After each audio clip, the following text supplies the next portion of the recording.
The grand ballroom shimmered with crystal chandeliers, laughter, and the scent of roses. Guests whispered about the groom, Ethan Parker, the young millionaire whose humility had always made him stand out. But tonight wasn't about his wealth. Tonight was meant to be about love, family, and new beginnings. As he walked through the crowd, his eyes scanned for one person, his mother. Mrs. Parker, a frail woman in her 70s, had raised Ethan single-handedly after his father's passing. She wasn't dressed in designer gowns or dripping with diamonds, but her soft smile and trembling hands carried more grace than any silk dress could. Ethan had always said, "If a woman can't respect my mother, she doesn't deserve my heart." The bride, Isabella, was dazzling in a custom white gown, her beauty catching the attention of every guest. To the world, she looked perfect, a vision of elegance and poise. But perfection often hides behind closed doors.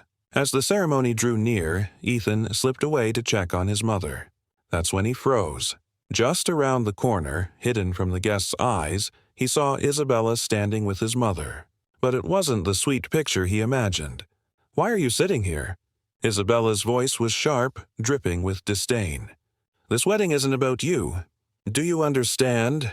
You walk too slow, you ruin every photo, and frankly, your presence is embarrassing. Couldn't you at least make yourself look decent for once?" Mrs. Parker lowered her head, her eyes glassy with tears, but she didn't say a word. Years of hardship had taught her silence. She simply whispered, "I'll stay out of the way, dear." Ethan's heart pounded. His chest tightened as if the walls were closing in. The woman he had trusted with his future, the woman he thought carried grace and compassion, was belittling the one person he cherished most. Before he could step forward, Isabella reached for his mother's handkerchief, yanked it out of her hands, and tossed it aside with disgust. "Honestly, you'll ruin everything for me if you keep this up. Just disappear until this is over." That was it. Ethan walked forward, his polished shoes clicking against the marble floor like thunder. Isabella spun around, startled, her painted smile faltering. "Disappear?" Ethan's voice cut through the air like glass. "You want my mother, the woman who sacrificed her life for me, to disappear?" Gasps echoed as a few nearby guests overheard. Isabella stammered, "Ethan, it's not what it looks like. She was making me nervous. Enough." His voice was steady, but his eyes burned with betrayal.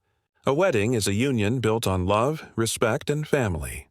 If you cannot honor the woman who gave me everything, then you cannot be my bride.